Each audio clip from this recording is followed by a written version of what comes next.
Good evening, and thank you all for being here. Over the past 2 weeks, our city has responded to a cybersecurity incident that has demanded constant attention from our IT teams, department leaders, and partners at every level of government. We detected this intrusion on July 25th and began working immediately with the FBI, the Minnesota National Guard, the Department of Homeland Security, and other cybersecurity experts to investigate, limit damage, and protect the people and services that keep St. Paul running. 3 days before we discovered the breach, the Federal Cybersecurity and Infrastructure Security Agency, CISA, published a public advisory about the exact criminal group responsible for this attack. The advisory describes a sophisticated, money-driven organization known for stealing and selling massive volumes of sensitive information from large corporations, hospitals, and governments, operations that have resulted in stolen data measured in the terabytes. Today, that group posted online what they allege to be approximately 43 gigabytes of stolen data from City of St. Paul systems. The City of St. Paul hosts more than 153 terabytes of data on our servers. In other breaches by this group, they have stolen and sold terabytes, thousands of gigabytes, from a single victim.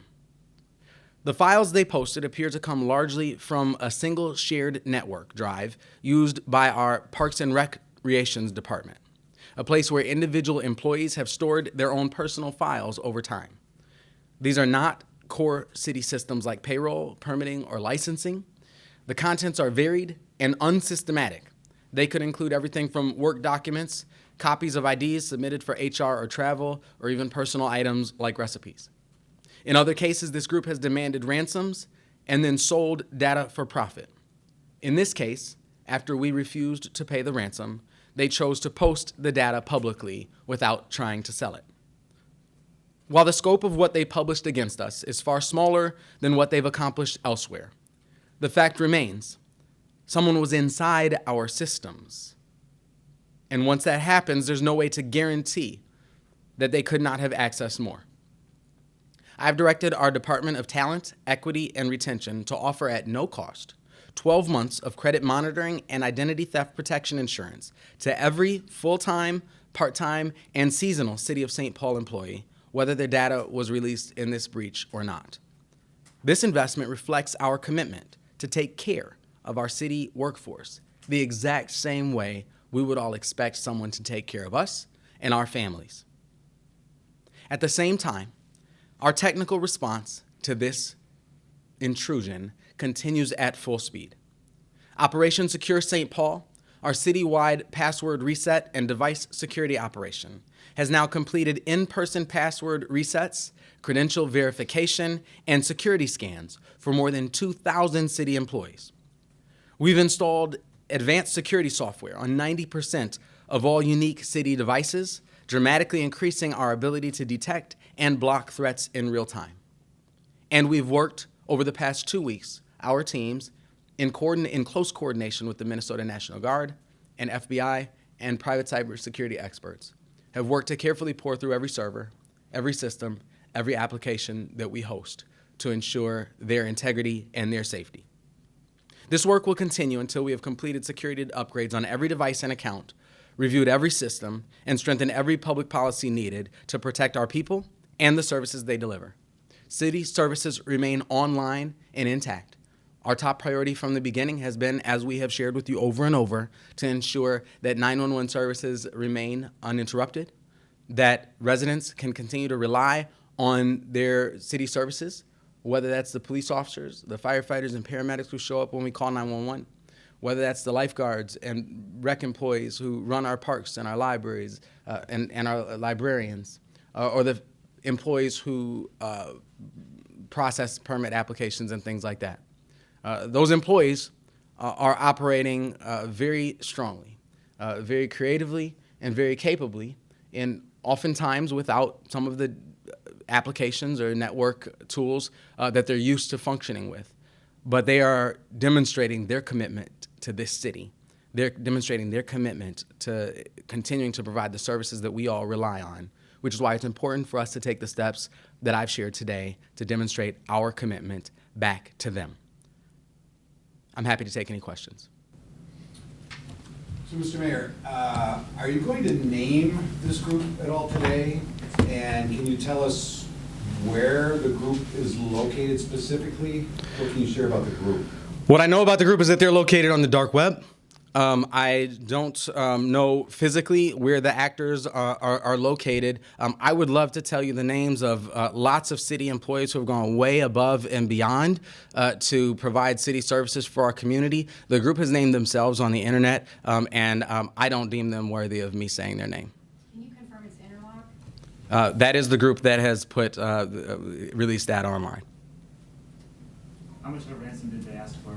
Any information like that was specifically related to the criminal investigation, which is being led by the FBI. I'm not able to provide any information about the criminal component of this investigation. Obviously, we wish those agents well, and we'll be listening very closely for any findings that they're able to release as well. Is there any indication of people who pay the city for services that their data has been leaked?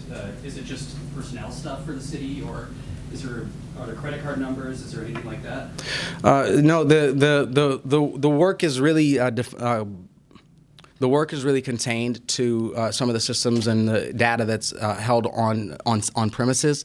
A lot of the type of data that you just described would be held in clouds, and all of those cloud-based services would be separate systems.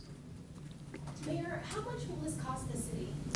We don't have a detailed analysis of that yet. Obviously, if there's a fire, we put out the fire and we figure out how much the water costed later. This has been an emergency situation, and so we've been on deck, all hands on deck, responding to that emergency. It will certainly be expensive. Our staff, like I said, have been working day and night, literally around the clock. The Operation Secure St. Paul that I just talked about is open right now. I was there yesterday at 5:30 a.m., and there were staff who had been there since who had already been there for an hour before I got there, and that operation runs until 10 p.m. every night. So there will be a significant overtime bill for that, for the work that we had to do, for example, to make sure that we met payroll for the cybersecurity experts that we're working with.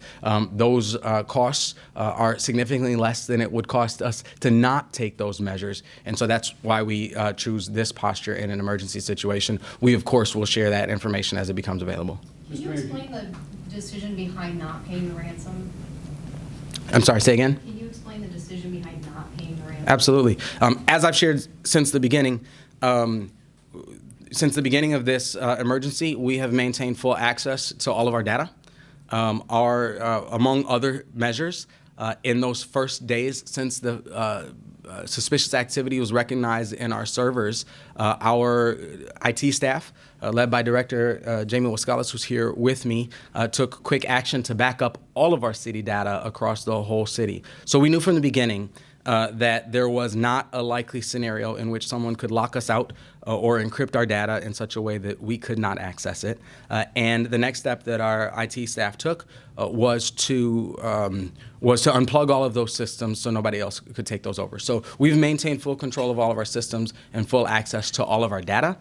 We, as I've shared with you all in the past, have been working over the past 2 weeks to try to assess what, if any, data could have been removed from our servers. As recently as yesterday, I shared with many of you that I hadn't seen any evidence that any data whatsoever had been removed from our servers. That was based on a number of things. That was based on the forensic investigation that our staff is conducting alongside the FBI and our cybersecurity experts, but it was also based on the communication with the threat actor. I've learned more than anybody really needs to know about this stuff, and one of the first things that I've learned, and it reminds me of any kidnapping movie anybody has seen, where the first step is to provide what they call proof of life. Demonstrate that you have what you say you have. We asked them to demonstrate what they had, and they, instead of demonstrating what they had, decided to end the conversation, which was an indication to us that they may not have thought that they had much by way of value, much of value. That assessment is consistent, again, with the fact that instead of trying to go and sell the data that they had, they released it for free. Finally, based on the recommendations of our cybersecurity experts, the Minnesota National Guard, and the FBI, we received consensus recommendations from all parties involved not to pay a ransom. Mr. Mayor, does the city have any cybersecurity insurance, number one? And number two, Are you confident that the systems are good? Like you wouldn't have to do any kind of rebuilds of the system at all or anything like that? First question, the city self-insures for cybersecurity incidents. The second question is, as I said, my job is to gain yellow belts in a whole range of things over time.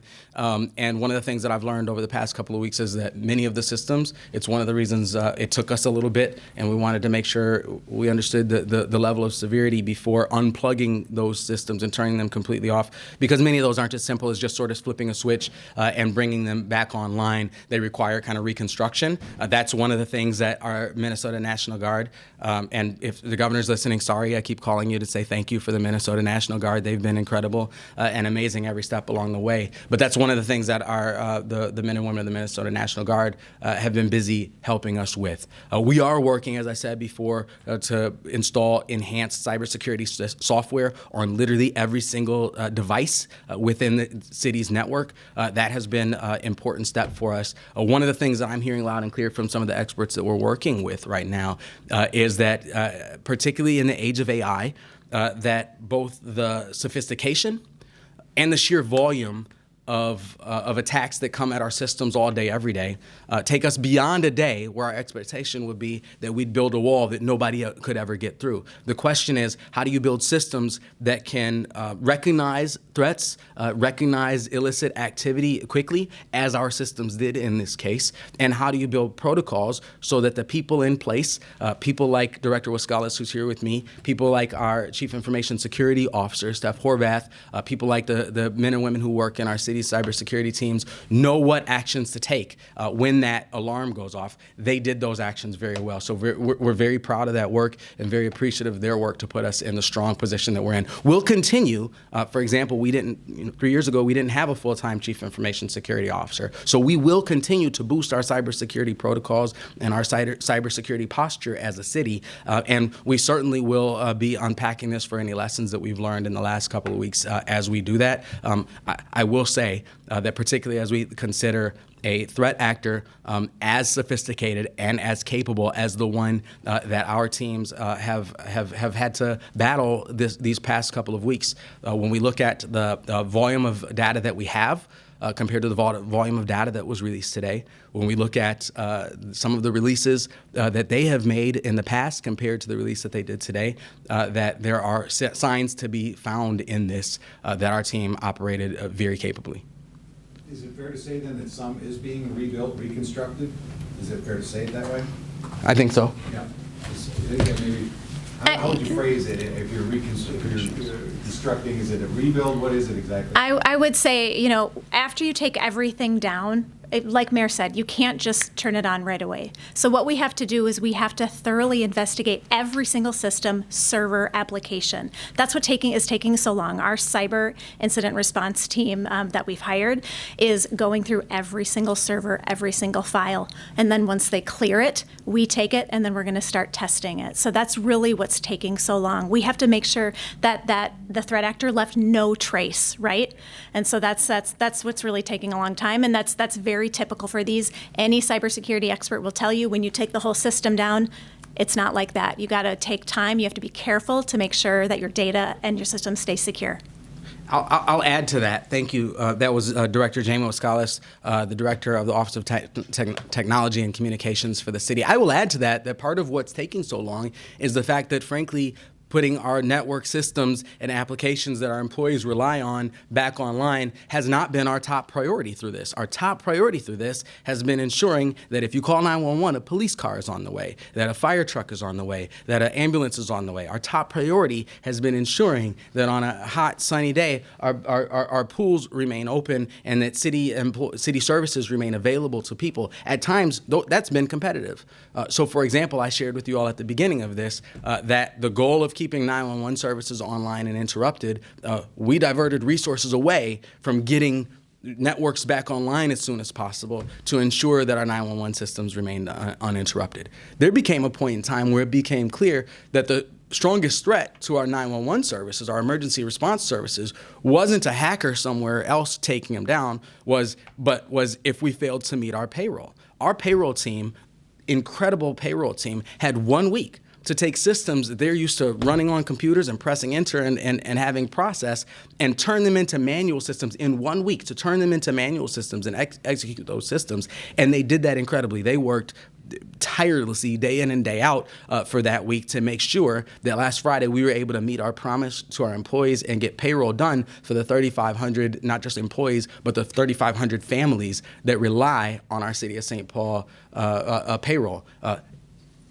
on behalf of the 300,000 families that rely on those 3,500 city employees. So in that case, for example, getting payroll done became a higher priority for us than getting those network systems and getting those applications back online. So that's a part of what's taken so long as well. Because in other cities, Atlanta, Baltimore, this is not a first, right? Ransomware guys, they have to do a rebuild quite often because ransomware guys circle back and try again. Mm-hmm. Is that part of the reason why you got to do the rebuild? Because they're known to try again once they've done it once? Well, our goal is, a lot of these cases, folks do circle back and try again, which is one of the reasons, not just coming back sort of returning to normalcy wasn't the goal. The goal was to return to a much higher level. Those password resets, making sure those passwords are very secure, making sure that we're combing through every single device and boosting the cybersecurity software on every single device. I said that we caught this earlier. If we had had the type of cybersecurity software now, then that would, just 2-3 weeks ago, that we now have on 90% of city devices, we'd have caught it even earlier. So boosting all of those things boosts significantly our cybersecurity posture and puts us in a much stronger state of readiness. And again, that's not a place even there that we can rest and sit still. We're going to have to continue to push that moving forward. Is there any evidence that they did try to come back again? Jay, is there anyone else in the room that would like to ask a question? Is there evidence? I don't have any evidence that they tried to come back again. This is a evolving circumstance and a very fluid situation. Did you have a question?